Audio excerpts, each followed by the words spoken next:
Graça e paz, irmãos. Amém. Bom dia. Bom dia. Deus abençoe você. Como é que você passou essa semana? Semana do impeachment.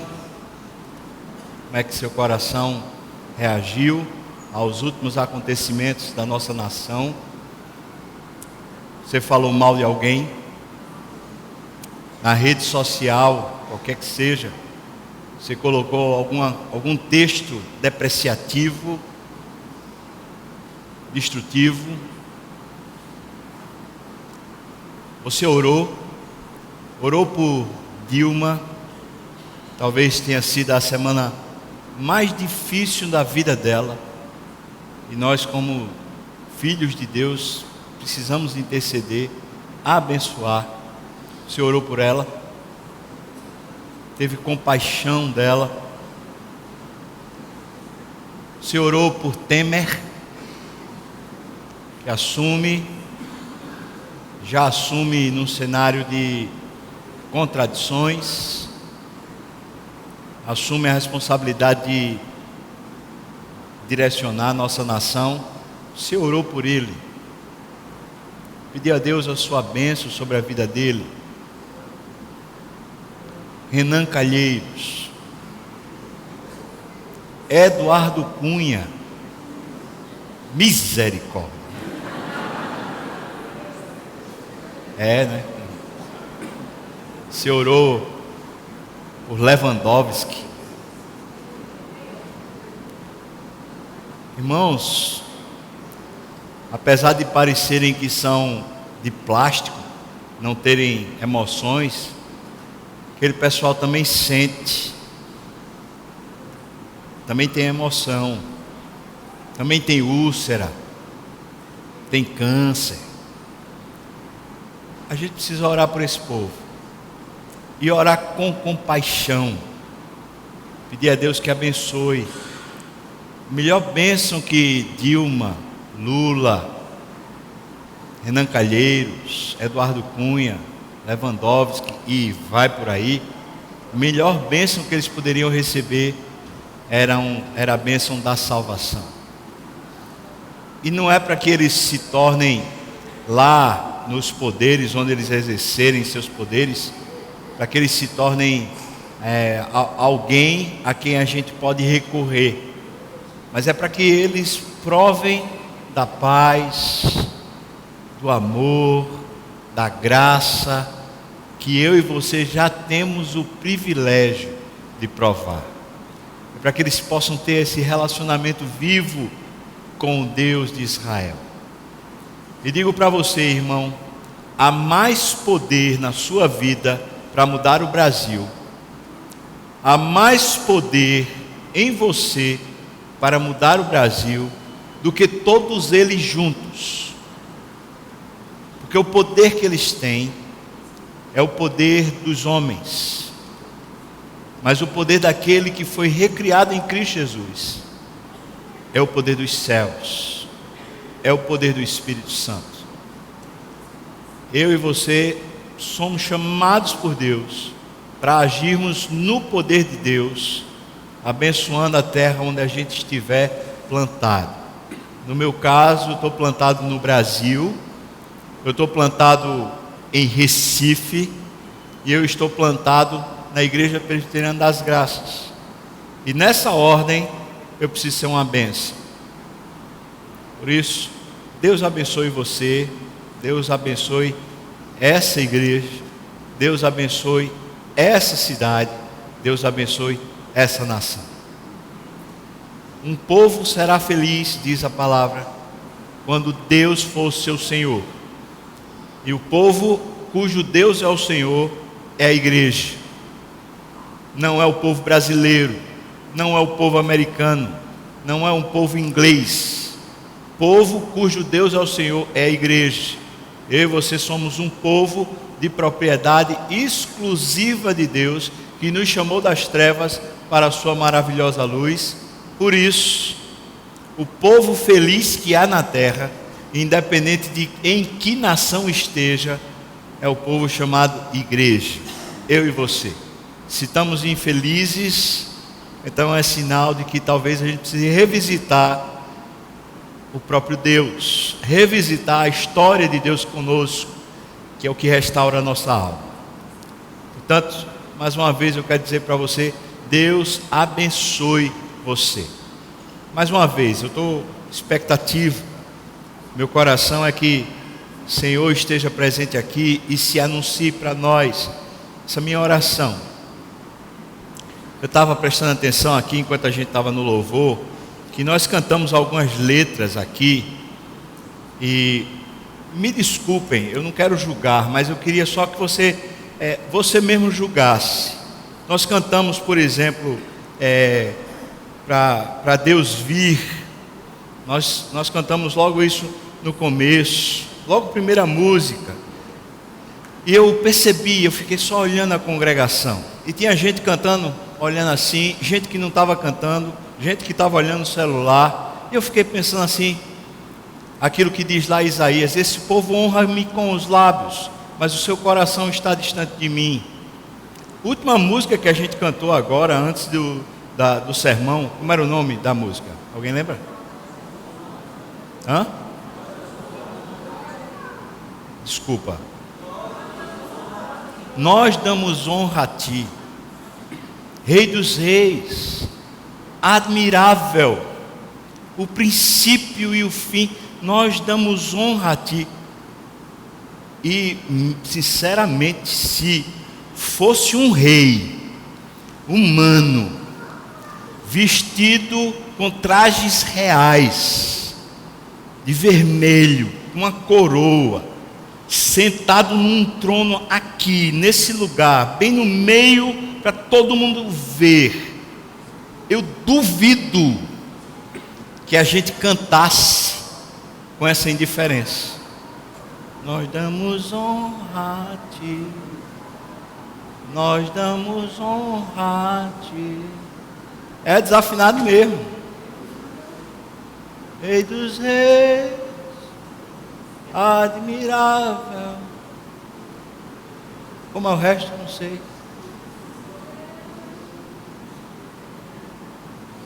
Irmão, o que é que está acontecendo conosco? O que é que está acontecendo conosco? Onde foi parar esse anseio por Deus?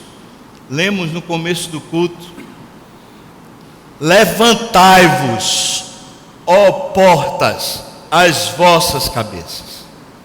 Levantai-vos, ó portais eternos, para que entre o Rei da Glória. Quem é esse Rei da Glória? O Senhor forte e poderoso, o Senhor dos exércitos. Esse é o Rei da Glória. Levantai-vos, ó portas, as vossas cabeças. Levantai-vos, ó portais eternos, para que entre o Rei da Glória. Eu estava falando para Vitor antes de começar o culto. Vitor, esse texto está dizendo para nós que os sentinelas da cidade, eles ficam em cima da porta da cidade, observando, porque se no horizonte ele vir que o rei está vindo em direção à cidade, depois do rei ter saído para a batalha, se o sentinela que está em cima da porta observar a vinda do rei, ele precisa gritar e anunciar para toda a cidade: o rei está chegando, se preparem, o rei está chegando. Mas se o porta, ou seja, se o sentinela, se o que está em cima da porta, ele está olhando para dentro da cidade, está olhando para os seus próprios pés, está observando a conversa alheia, o rei vai chegar bem juntinho da cidade e ninguém se prepara para receber o rei. Agora eu pergunto para você: quem é o sentinela da sua casa? Quem é o sentinela da sua vida, irmão? Quem é o sentinela de Recife? Quem é o sentinela, por acaso, do Brasil? Qual é o povo que está olhando para o céu e esperando a vinda de Deus? Quando a gente se reúne, a gente canta assim, verdades poderosas. A gente canta assim, como se Ele não estivesse presente.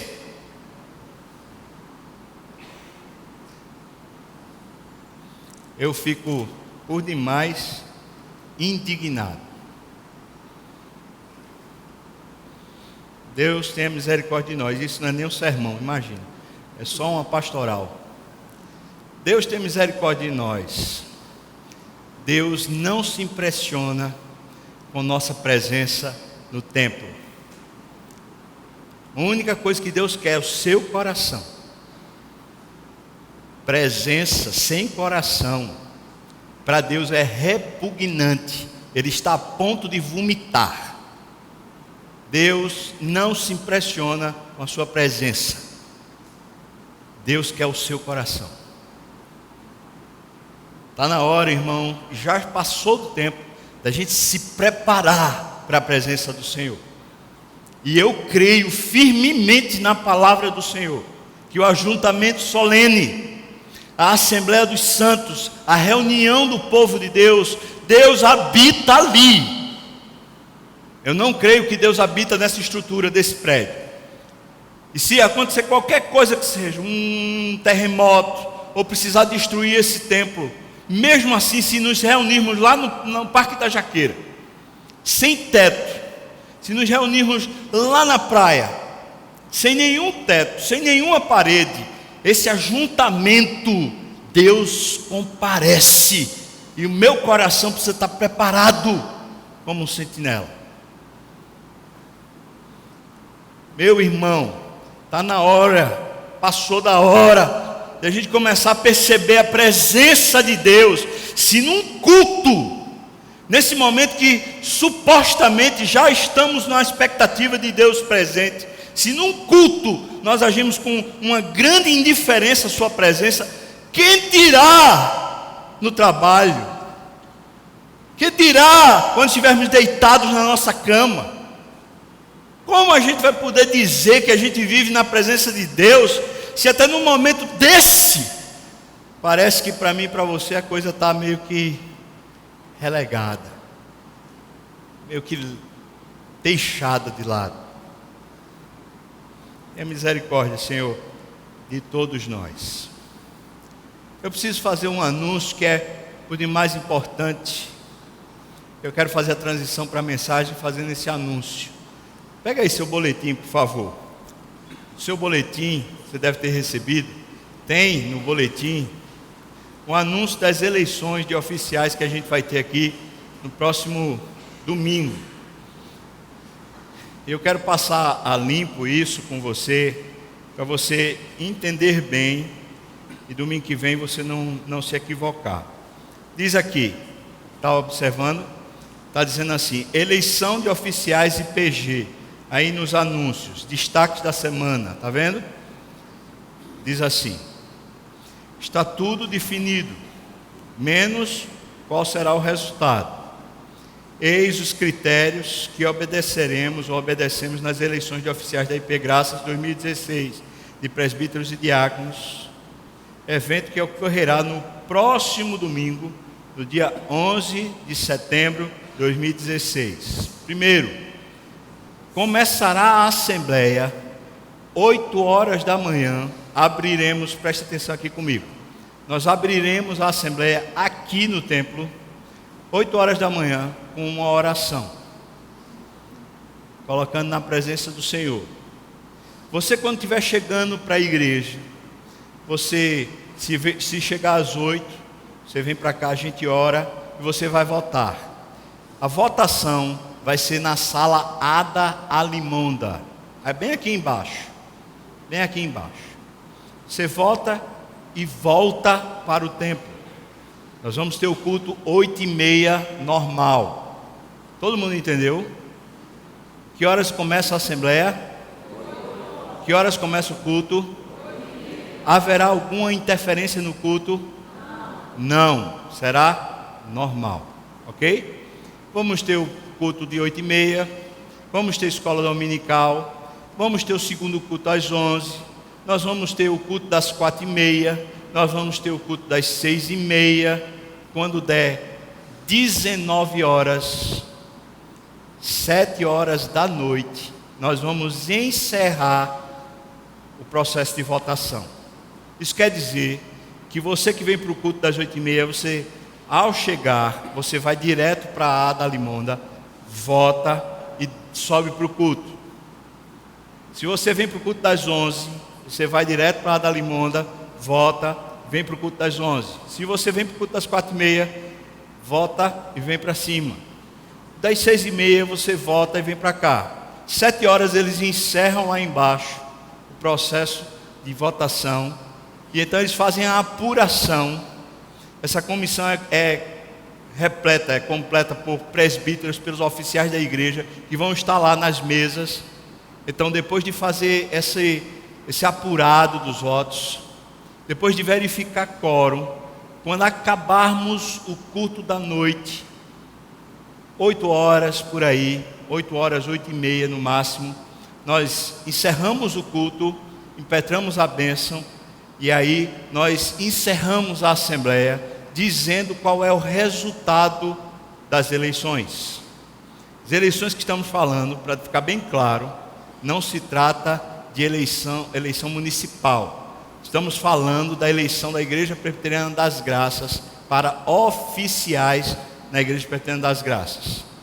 O texto diz assim para nós, voltando lá para o boletim: o processo de votação ocorrerá até às 19 horas. 3. Após o encerramento da votação, a comissão de apuração procederá com a contagem dos votos para anúncio ao final do segundo culto vespertino. Agora o ponto 4. Teremos 3 vagas para presbíteros. Todo mundo entendeu? Sim? 3 vagas para presbíteros. Temos 5 vagas para diáconos. Nesse domingo,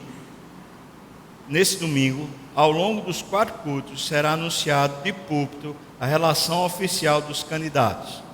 Assim, o boletim histórico de domingo da eleição de 11 de setembro circulará com os nomes e as fotos de todos os candidatos. Agora é orar e agradecer ao Senhor por sua vontade. Eu vou colocar aqui na projeção, está pronto aí? Pode ser? Só para você conhecer quem são os candidatos. Os diáconos que a gente tem como candidatos, então, a essa eleição com 5 vagas para diáconos. Pode passar. Marcelo está sendo experimentado conforme as escrituras falam. Pode passar. André também está sendo experimentado conforme as escrituras falam. Pode ir. Marcos também está sendo experimentado. Todos eles já são diáconos, estavam em disponibilidade, estão sendo experimentados. Pode passar. Dias, que é diácono, está vencendo o mandato e, portanto, está como candidato à reeleição. Pode passar. E Daniel, que também é diácono, está vencendo o mandato e está como candidato para a próxima eleição. Então nós temos 5 candidatos para 5 vagas. Aí você diz, é fácil, é só preencher lá. Você vai votar não porque é amigo, não porque você tenha algum tipo de percepção extrasensorial, mas você vai votar por consciência, tá bom? Se você entende que esses homens aqui, eles são por vocação diáconos, e você entende que eles exercem assim, então você pode votar nos 5, mas se você olha para eles e fala assim, não, eu acho que só 1, 2 ou 3 é que são diáconos, você só vota naqueles que você considera de verdade. Ok, irmãos? Então na cédula estará lá os 5 nomes. Lá embaixo vai estar a foto de todos eles também, para você não ter dúvida de quem é esses nomes. E aí você vota com a sua consciência no próximo domingo. Agora os candidatos ao presbiterato. Roberto Colini também passou pelo processo. Pode passar. Roberto Gomes Aguiar também passou pelo processo. Arthur, que já foi presbítero daqui da igreja e agora se coloca de novo como candidato, também passou pelo processo. Juberlan também passou pelo processo, está nessa carreira, está nessa disposição. Luiz Edson, que está vencendo o seu mandato e está se colocando à disposição para um novo mandato. e Eric, que também está vencendo o seu mandato e se colocando em disposição para um próximo mandato. Assim, nós temos 6 candidatos para presbiterato e nós temos 3 vagas, ok? O conselho entende que você pode votar conforme a sua consciência em todos, se assim você entender. Se você acha que todos eles são homens de Deus, que todos eles têm a vocação para presbítero, e você acha que deve votar em todos, você vota em todos, mesmo só tendo 3 vagas. Mas se você entender que só 1, 2, nenhum, ao seu critério, na sua percepção, não é presbítero, não tem vocação, então você vota conforme a sua consciência. Ficou claro, irmãos? Sim? Se não ficou, eu vou pedir a você que nesse domingo ainda você tire as suas dúvidas com algum presbítero. Tire as suas dúvidas com algum presbítero, de preferência que não seja nem com Luiz Edson nem com Eric, porque eles são candidatos. Os presbíteros que estão presentes, por favor, queiram ficar de pé para todo mundo saber e assim poder tirar suas dúvidas. Ok, temos aqui 4 presbíteros. Caso você tenha alguma dúvida sobre o processo 5, onde é que está o outro? Neritônio, cadê ele? Ah, desculpa, Neritônio, não lhe vi. Ok, 5. Obrigado, pode sentar. Você pode procurar qualquer um deles para tirar dúvida. Está claro, irmãos? Sim? Está na bênção? 8 horas, domingo que vem, começamos a assembleia e encerramos 19 horas. Você vai poder votar antes de começar os cultos. Antes de você entrar para o culto, você faz a sua votação, vem e participa do culto normalmente. Assim será. Quem pode votar nessa eleição? Todos os membros comungantes, que quer dizer que membros menores são as crianças que não fizeram profissão de fé. As crianças que são membros da igreja, mas não fizeram profissão de fé, elas não podem votar. Mas qualquer membro que fez sua pública profissão de fé, mesmo sendo adolescente, não tendo alcançado ainda 18 anos, mas é membro da igreja, podem votar. Então, todos os membros. Quem não é membro da igreja, não pode votar. Então, só quem é membro. E a respeito disso, nós como conselho, também estamos conversando sobre esse processo de recepção de membros, para a gente aprender com Deus como fazer melhor esse desenvolvimento. Então, eu quero convidar você que está vindo à igreja, de repente você está começando a conhecer, está para tomar uma decisão se vai ser ou não vai ser membro daqui da igreja, se vai participar oficialmente ou não. Quero convidar você para no dia 15 de setembro, quinta-feira dessa próxima, a 8, dia 15 de setembro, a gente está aqui na igreja para a gente ter uma conversa. 15 de setembro, às 8 horas, a gente vai se encontrar aqui para a gente ter uma conversa, ok? Bênção. Abra sua Bíblia, por favor, no 2º livro dos Reis, capítulo 4. 2º livro dos Reis, capítulo 4, de 1 a 7.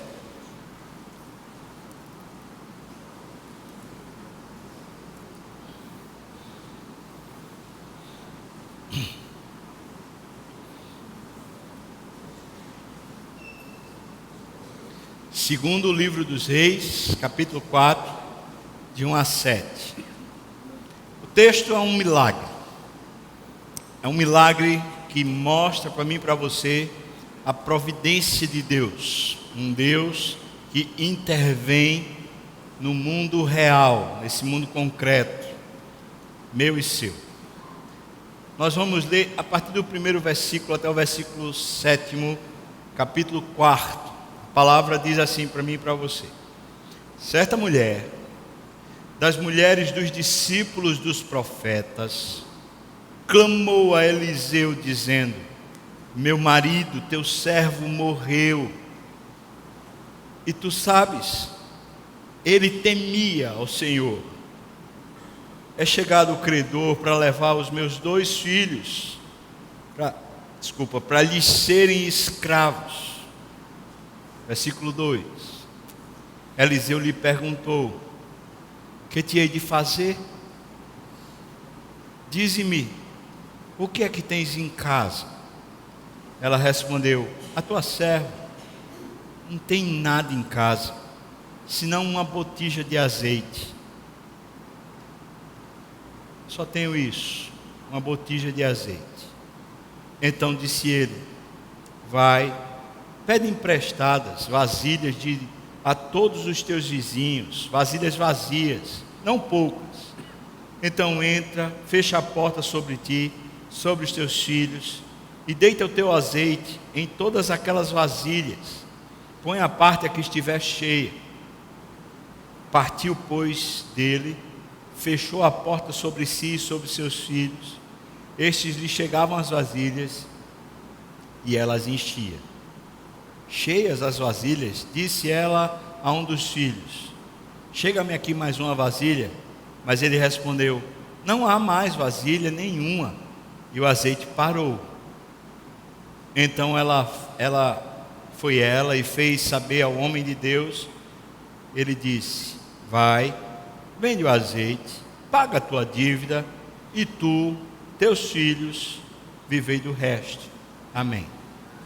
Deus, abra por favor nossa consciência para esse mundo que é teu, esse mundo espiritual, esse mundo do milagre, não do charlatanismo, não da mentira, mas o mundo verdadeiro do teu reino, onde o Senhor habita, onde o Senhor faz as coisas acontecerem de verdade.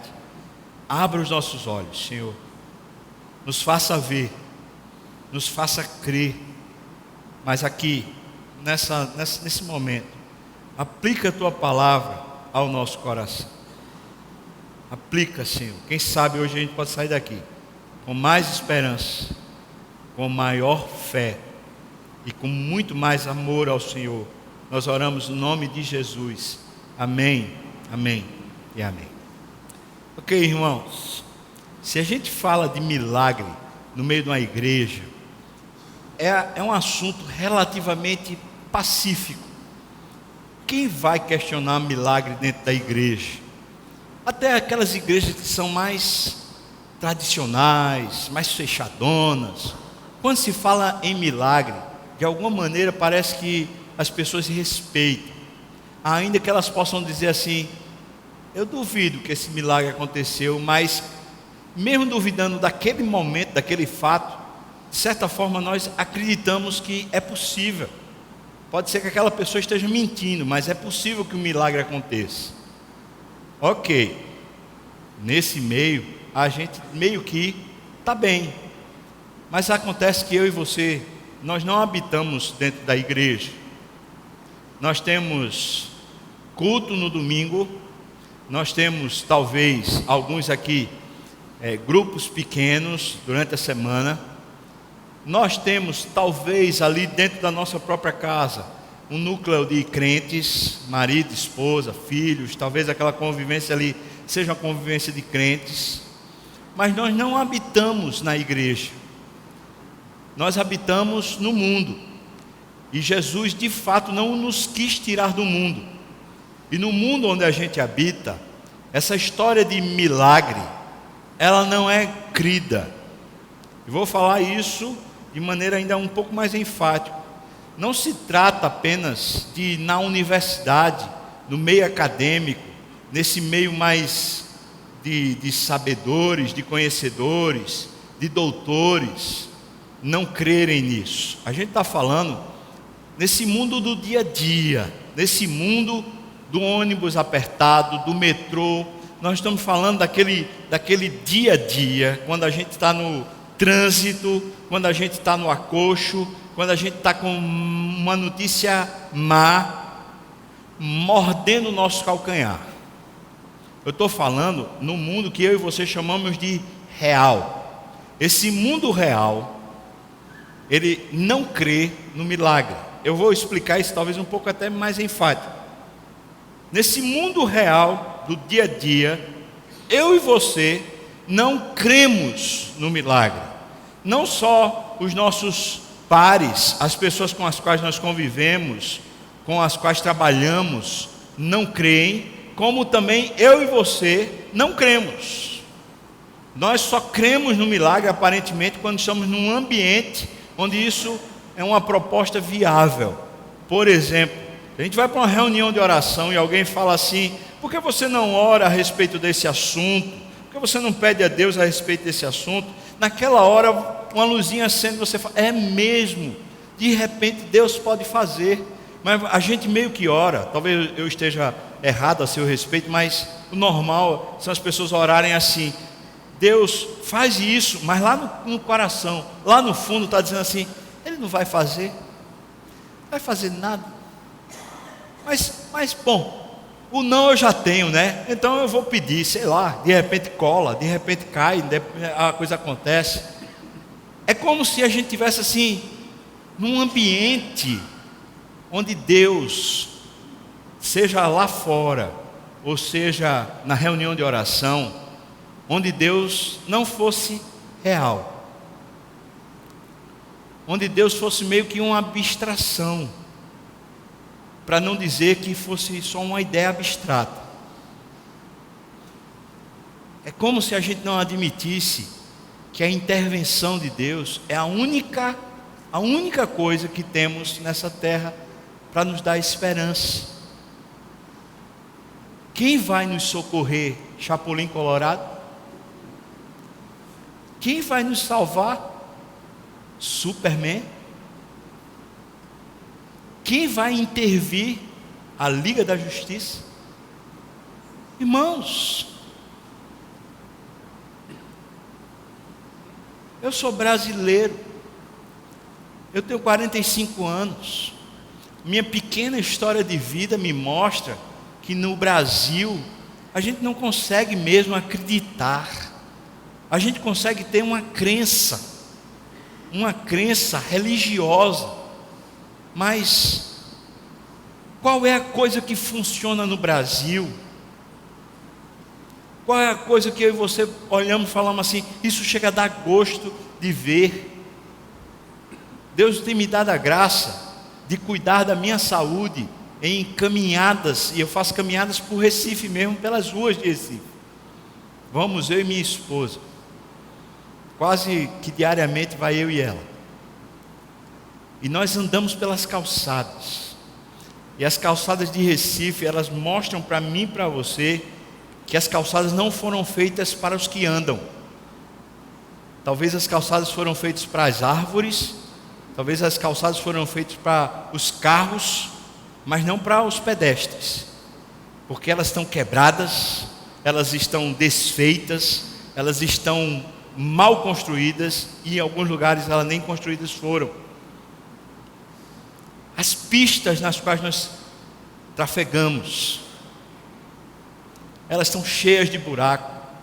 Quando eles passam lá alguma coisa, tá aquelas bocas de lobo, como se chama, elas estão a uma distância de 20, 30 centímetros, então a gente cai no buraco, na boca de lobo, mesmo com a tampa. Isso só falando das estruturas. Mas eu e você estamos num mundo de trabalho, onde constantemente está aquele espírito por trás da gente, o espírito da época, dizendo para mim e para você assim: rapaz, faz só o teu, porque assim, tu sabe que por trás aqui tem um joguinho, tem uma negociação, tem uma articulação, então faz o teu melhor que puder, e se você puder, faz a tua própria negociação por fora, garante o teu. Sabe por que nós fazemos isso? Porque nós não acreditamos que alguma coisa de fato vai mudar. Nós não temos condições de trabalhar para a coletividade, para a comunidade. Eu não estou falando de igreja, eu estou falando da sociedade. Eu e você, cristãos, trabalhamos no emprego garantindo o nosso salário, e com uma desconfiança imensa de que alguém vai passar a perna sobre nós, com a desconfiança imensa de que o nosso lugar será ceifado. que é isso, irmãos? Que medo é esse? Que espírito é esse de angústia que vai lacerando dia a dia? Talvez você diga assim: eu não passo por isso porque eu sou empregado público, então eu tenho segurança. Mas mesmo tendo segurança, não vão lhe demitir. Você sabe as engendrações que acontecem? O palco onde as pessoas se apresentam tentando de alguma maneira serem melhores do que as outras, e você está lá desconfiado de que alguém está fazendo mal a você. E esse ambiente está gerando em mim e em você as úlceras, os estentes, está gerando a insônia, o remédio para dormir, está gerando a tristeza, está gerando esse sentimento de orfandade, esse sentimento de que ninguém está cuidando de mim se eu não cuidar de mim mesmo. Agora seja sincero, fala a verdade. Você acredita que alguém está cuidando de você no dia a dia, na coisa prática, naquilo que você, ou melhor, naquilo que o seu coração sente? Você acredita que alguém se importa, que alguém vai trabalhar em seu favor, que alguém vai lhe surpreender com uma boa notícia? Em outras palavras, é possível ter no seu coração algum sentimento de esperança? Hein, irmão, que está na galeria lá? Alguma expectativa que seja boa, positiva, é isso que nós chamamos de esperança? Ou você está tipo assim: eu vou me garantir, ninguém vai fazer nada por mim mesmo? Eu preciso dizer para você que esse sentimento de orfandade é o sentimento de alguém que não vive no mundo de Deus. E se você está dizendo consigo mesmo agora: esse mundo de Deus aí é só teoria, é só abstração, eu preciso do mundo real. Nesse mundo real é que as coisas acontecem, é nesse mundo real que vão puxar o meu tapete, é nesse mundo real que eu vou ser agredido, que eu vou ser humilhado, é nesse mundo real que a sujeira acontece. E alguém vai citar a Bíblia e vai dizer assim: a gente precisa ser prudente como as serpentes e simples como as pombas. E eu vou dizer, aplaudir a você o discernimento da palavra, mas vou dar uma vaia sobre o discernimento espiritual. Você está falando a Bíblia, mas não está aplicando o que a Bíblia diz para você. A Bíblia diz que você e eu precisamos ter essa prudência da serpente, não para sermos nós jararacas aqui na terra. O que a Bíblia diz para mim e para você é para termos prudência, acautelados, olhando para o mundo e sendo verdadeiro com o mundo. Como eu posso esperar desse mundo alguma providência a meu favor? E se eu e você sentimos essa luta e essa angústia, esse desfavor aqui no mundo, isso deveria trazer para nós a palavra dizendo que eu e você precisamos ser como uma serpente, acautelados, olhando atentamente, mas precisamos ter um coração simples como o das pombas. Elas não semeiam, elas não plantam, mas o Senhor cuida delas. O Senhor as abençoa todo dia. O Senhor intervém no mundo das pombas todo dia. O Senhor faz um milagre na vida das pombas todo dia. O Senhor dá a semente, o Senhor dá o repouso, o Senhor dá a alegria, o Senhor dá a vida às pombas todo dia. Então, se temos que crescer nessa matéria chamada vocação, nós precisamos entender que Deus nos coloca como ovelhas no meio dos lobos. Deus nos enfrenta, colocando uma tragédia cada dia para nós. E Deus vai mostrando para mim e para você, cada dia que passa, quão mais duro é viver nesse mundo, o quão luta é viver nessa história, a história da perda, a história da agressão, a história da violência, a história da injustiça que massacra a nossa alma. Esse mundo que nós chamamos de real, esse mundo só é a realidade para aqueles que não têm Deus. A realidade última desse mundo é para aqueles que não têm Deus. Porque eu e você, quando olhamos para essa realidade dura, nós podemos, de verdade, esperar na ação de Deus, que fará nova todas as coisas. Quando eu falo podemos, quer dizer que isso está à nossa mão, está à nossa disposição. No entanto, a pergunta é: a distância entre podemos e usarmos está em nós. Ou seja, o fato de Deus dispor e o fato de usarmos passa por nós, não passa por Deus. Não é Deus que está deixando de cumprir o seu papel, mas eu e você vivemos como se fôssemos apenas do mundo, e como se não houvesse uma realidade maior do que o mundo, que é real e não ficção. Francis Schaeffer escreveu um livro maravilhoso para a nossa sociedade. O nome do livro é O Deus que Intervém. E não é apenas olhando a graça comum da chuva que cai sobre justos e injustos. Não se trata apenas da graça superpoderosa, a graça salvífica, que é apenas para os santos e os eleitos. Não é teologia, é aplicação no coração de dizer: eu posso crer que no dia da perda, eu posso crer que no dia da tragédia, eu posso crer que no dia da angústia, eu tenho um Deus que intervém. Um Deus que entra na história, um Deus que se faz presente e se anuncia como um milagre. Se temos essa crença arraigada em nós, o que acontece conosco é que não só buscamos, como também expectamos. Mais uma vez, existem diferenças entre buscar e expectar. Deixa eu fazer essa diferença aqui usando analogia. Faz de conta que seu filho passou, ou você mesmo, passou um ano, 2 anos, 3 anos estudando demais para o vestibular, para o Enem, buscando passar, se esforçando, se dedicando, buscando passar. E ele vai para a prova do concurso, a entrevista do emprego, aquele momento decisivo na sua história.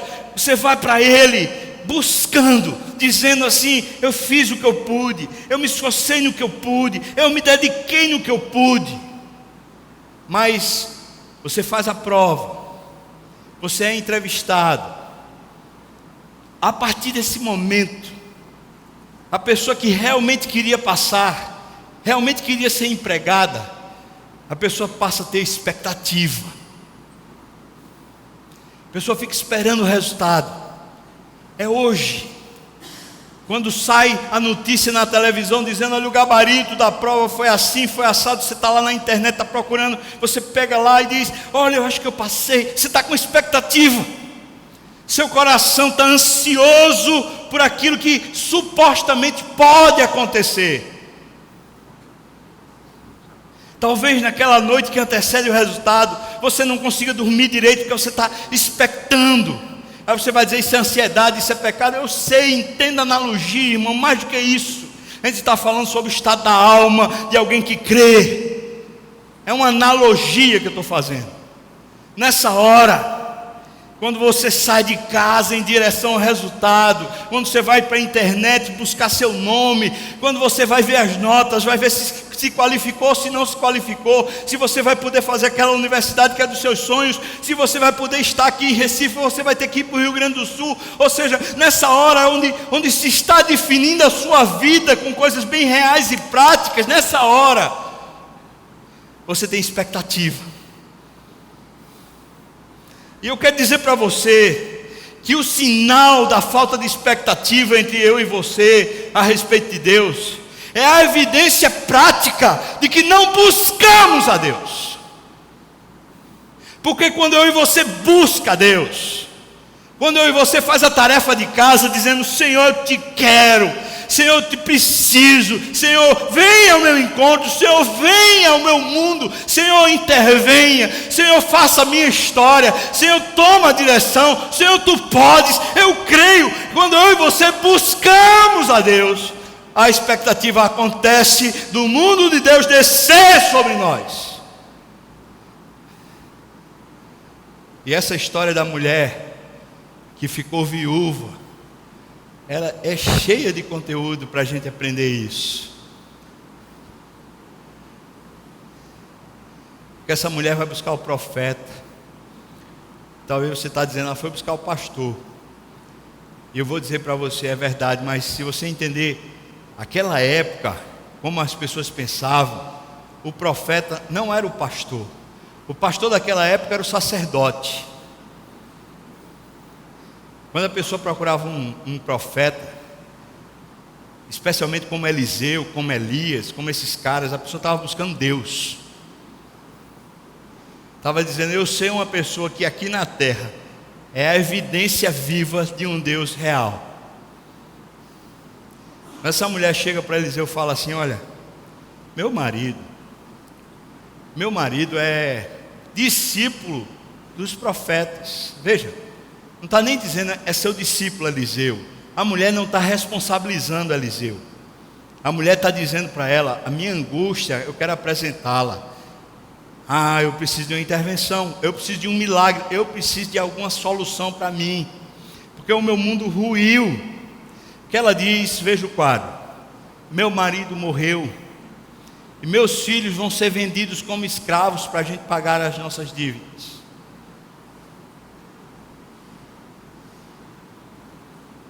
Eu duvido, irmãos, que eu e você tenhamos hoje na nossa história uma situação tão difícil quanto a situação dessa mulher. Não é só uma pessoa que está desempregada, que está buscando alguma coisa no mercado de trabalho. Essa mulher, ela acabou de sofrer a pior perda que um ser humano pode sofrer, a perda de um ente querido, próximo, chegado. Talvez ela já tenha passado aquela fase da doença, de ver o seu marido prostrado, se destruindo e até vir a falecer. Talvez ela tenha passado por essa dor toda. Ou talvez, num cenário mais catastrófico, esse homem teve um infarto fulminante e caiu, e do dia para a noite ela tinha um marido, não tinha mais, acabou-se a história. Talvez ela não tenha tido tempo para se acostumar com a possível perda. Fato é que ela está dilacerada, e talvez como aquela mulher que está perdida e não sabe como adequar a nova realidade. Eu falo isso, por exemplo, olhando para minha mãe, que ao perder papai, não sabia como mexer nos documentos, como resolver os papéis, como resolver um bocado de coisa. E ainda hoje se sente tão perdida muitas vezes, por causa dessa uma parte dela foi embora, não está mais aqui. Essa mulher está sofrendo isso, mas seja porque ela não foi uma boa administradora, ou seja porque simplesmente recursos não existiam mesmo, talvez ela foi desassistida por completo pela família, pela igreja, por todos. Essa mulher foi entrando em ruína, irmãos. Ela perdeu o seu esteio, o seu marido, mas agora ela não só perde o marido, ela está começando a perder tudo, porque o mundo dela está descendo pelo ralo. As finanças se esgotaram e ela começou a se endividar para manter os filhos. A gente não está falando aqui de se endividar para luxo, é se endividar para dar comida ao filho. E de repente os credores estão batendo na porta e falando assim: paga a tua dívida, se você não pagar a sua dívida, vende seus filhos e com o dinheiro paga. E ela está pensando assim: no mundo real, nesse mundo duro de matar um leão a cada dia, eu só tenho uma solução. Nesse mundo terrível e injusto, eu só tenho uma solução: vender meus filhos, vender a mim mesma, me tornar uma escrava, meus filhos se tornarem escravos e a gente pagar essa dívida. É impressionante porque existem pessoas que estão em ruínas, mas não querem reconhecer que estão em ruínas, por causa do orgulho da vaidade. Elas continuam com um topete, elas continuam com a petulância, com a arrogância de alguém que supostamente está bem demais. Essa mulher disse: acabou, eu não tenho mais nada, e não tenho nem como fingir. Ela vai lá a Eliseu e fala assim: Eliseu, é o seguinte, acabou tudo, a gente está em ruínas. Sabe, pessoas que estão caminhando no mundo real, elas precisam reconhecer que esse mundo real vai tirar delas força, energia, poder, capacidade, estruturas emocionais. Esse mundo inglório, esse mundo drena, suga a nossa história, e eu e você, vez por outra, estamos dizendo assim: eu estou cansado demais, eu não tenho energia, eu não tenho força. Por exemplo, não dá para ir para a reunião do discipulado porque a semana foi difícil demais. Não dá para eu ler a Bíblia, não dá para eu orar porque está difícil demais, está pesado demais, está corre demais. Não dá para ir para o pequeno grupo porque está difícil demais. Não dá para ir para a reunião de oração porque está difícil demais. Não dá. Ou seja, eu e você de fato estamos num mundo que drena as nossas forças. Esse mundo que eu e você chamamos de real, de disputa, esse mundo vai sugar tudo de nós. Agora, como nós nos portamos nesse mundo real, nesse mundo das serpentes, como eu e você nos portamos? Nós vemos a realidade, nós dizemos: é fato, isso é destrutivo, isso vai destruir a mim mesmo, destruir os outros, mas eu e você, talvez hajamos sem crer no Deus que intervém, e nós simplesmente dizemos: vou arranjar outra solução. E quando eu vou arranjar essa outra solução, talvez seja: eu estou cansado, mas eu vou arranjar mais um emprego. Eu estou cansado, mas eu vou fazer um pedido de um novo empréstimo. Eu estou cansado, mas talvez eu vou ter que vender alguma coisa. Eu estou cansado, mas talvez eu vou ter que pedir o favor ao meu tio, ou pedir o favor ao meu sobrinho, ou pedir o favor àquele político, ou pedir o favor àquela outra pessoa. Porque nesse mundo real, irmãos, sem Deus e sem a gente ter fé, o que a gente faz é tentar solucionar com as nossas poucas forças que já estão gastas. E isso é um precipício chamando outro precipício, e um buraco chamando outro buraco, onde a gente vai se metendo e se destruindo todo. E o discurso é esse: rapaz, eu estou cansado, mas é isso mesmo, vamos lá. Amém?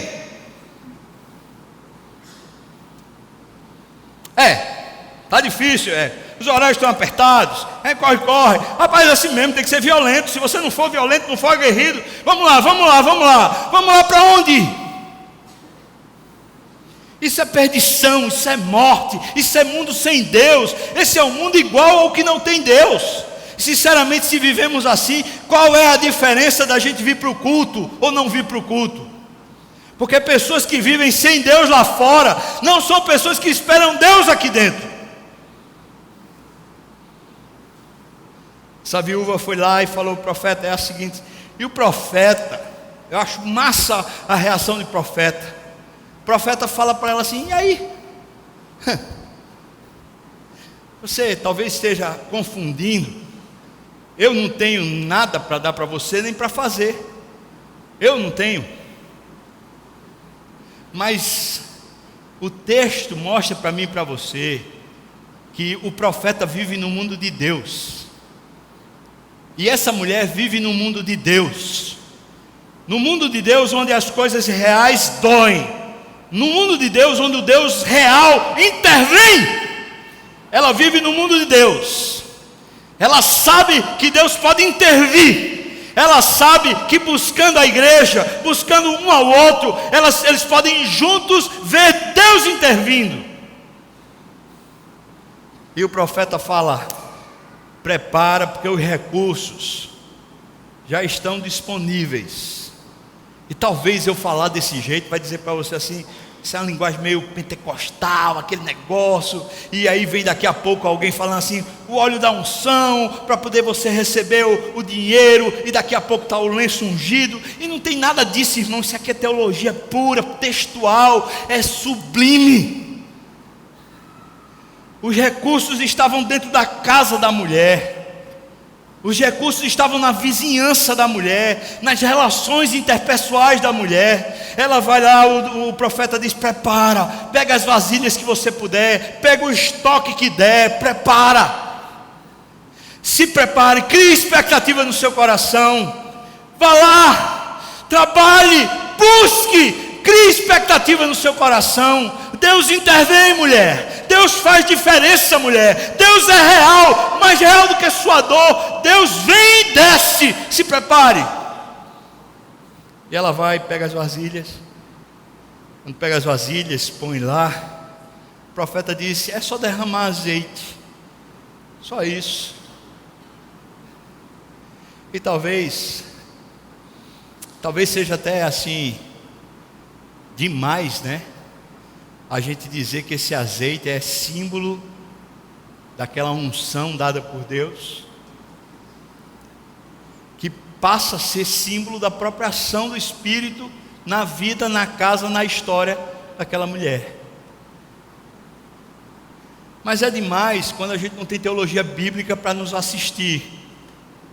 Mas quando a gente tem teologia bíblica para poder olhar para o azeite e entender que esse azeite fazia parte da história da unção e que simbolizava o Espírito Santo concretamente ungindo e capacitando alguém para a vida, a gente vai entender que essa história serve para nós como uma parábola, não uma alegoria, mas como uma parábola, fazendo eu e você entender que na dureza do dia a dia,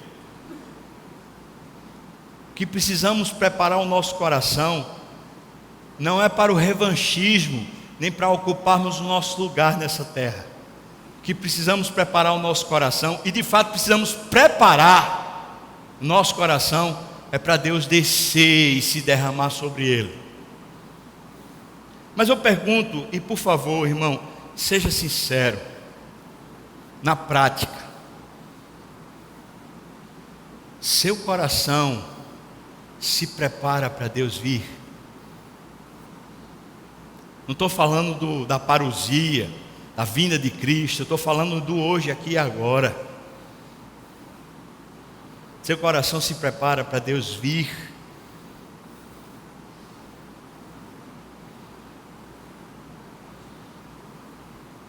Que sinais você me daria se eu estivesse olhando para você, olho no olho agora, assim, conversando, aí sentado numa praça, a gente tivesse numa conversa informal e eu olhasse para você e falasse assim: que sinais você me daria de que você está buscando a Deus? Você está preparando o seu coração para a intervenção de Deus? Que sinais você me daria?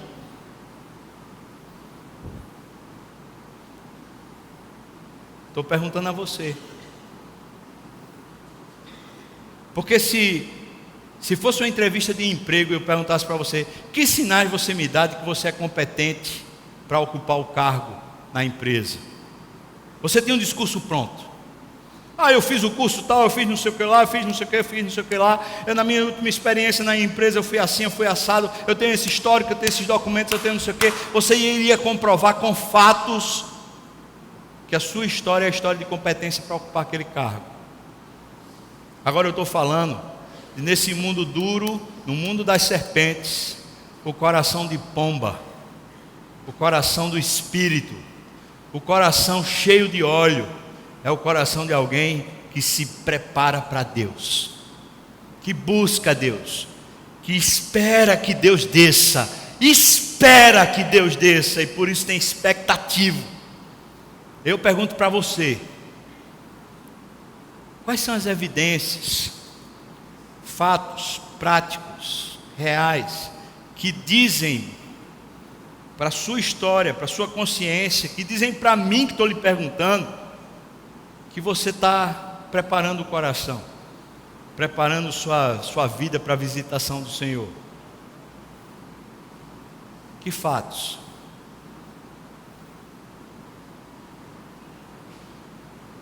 Você ora, irmão? Você anela a Deus? Anseia, tem fome do Deus vivo? Você busca o Senhor?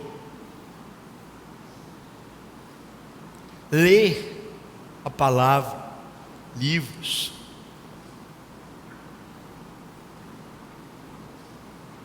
Você participa da igreja de verdade.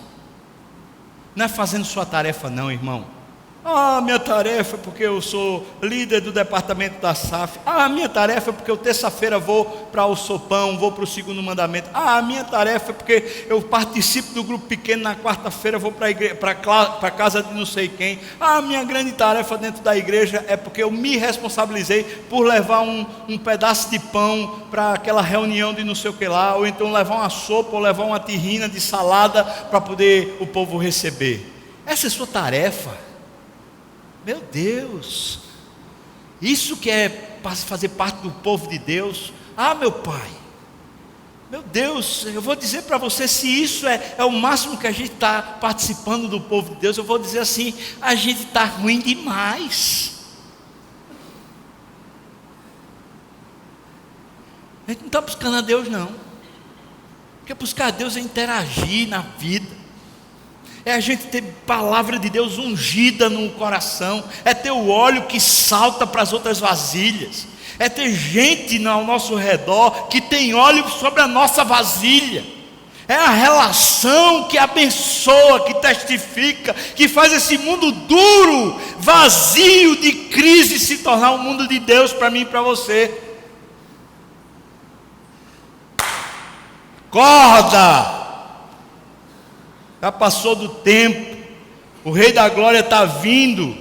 Será que não basta a gritaria de um pastor ensandecido, feito eu, ficar dizendo para a igreja, domingo após domingo assim, está na hora, vamos buscar a Deus.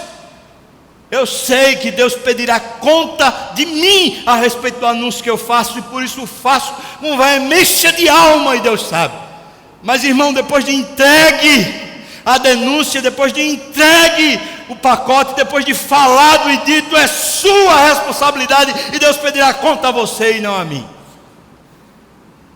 Desperta, cidade de Deus, povo de Deus, arraial de Deus, Ele está vindo, Ele quer ungir a sua vida e quer derramar mais e mais sobre você, e o número de vasilhas, e o número daquilo que você se preparou, expectou, o número do que você fez, vai ser o número da unção do que Deus vai dar.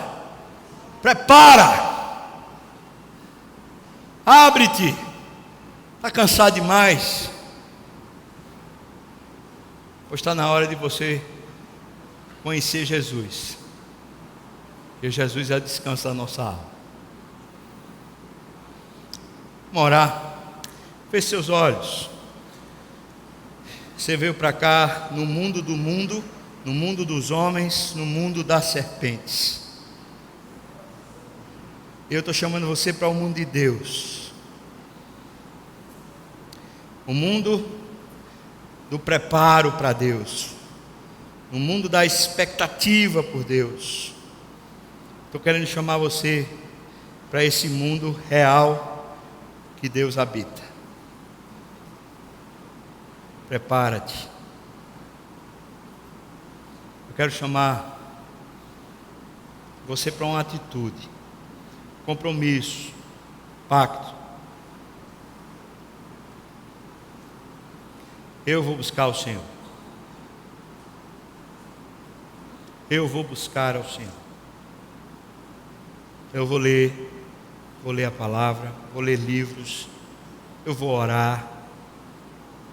Sim, eu também vou ter essa vontade de me relacionar mais com a igreja, de ser bênção na vida do outro e de ser abençoado pelo convívio com o outro.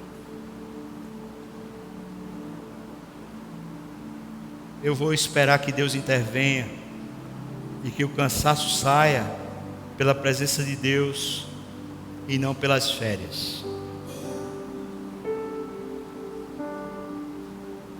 3 ações.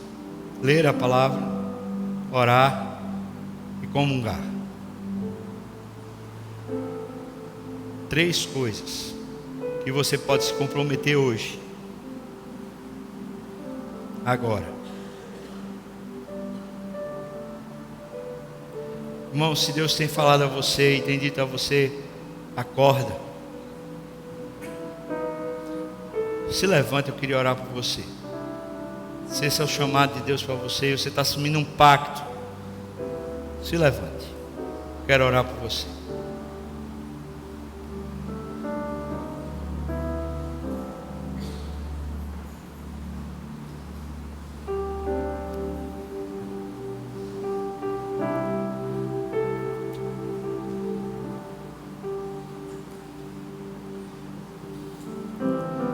Senhor Deus, não há nenhuma feitoria minha, nenhum feito meu, nenhuma coisa minha que possa transformar corações aqui. Mas, Senhor Deus, eu não estou cansado nem abatido. Estou aqui na força do Senhor. E é nessa força que agora eu clamo. Faz uma vereda nova nesse coração que aqui se apresenta, Deus. Tua palavra diz para nós que de Ti vem o querer e o realizar. Aqui está a gente se prontificando a 3 coisas, Senhor: ler, orar, comungar. Eu quero pedir por uma vereda nova, Senhor, por atitudes sábias que esses irmãos podem tomar hoje para fazer isso. Assim eu te peço, unja e capacite. Dê a cada um as condições no coração para experimentarem, provarem esse tempo novo que o Senhor vai construir, Pai. Dá-nos expectativa. Senhor, eu estou com expectativa. Mas dá a todos nós também expectativa. O Senhor está vindo. Faz isso, Pai, em nome de Jesus. Vamos todos ficar de pé, irmãos. Que a graça do nosso Senhor e Salvador Jesus Cristo, o amor de Deus, nosso querido e amado Pai, a comunhão, o consolo, a bênção, o poder, o avivamento do Espírito venha sobre nós, o povo do Senhor, até quando o Senhor voltar e nos tomar para si. Aleluia. Amém.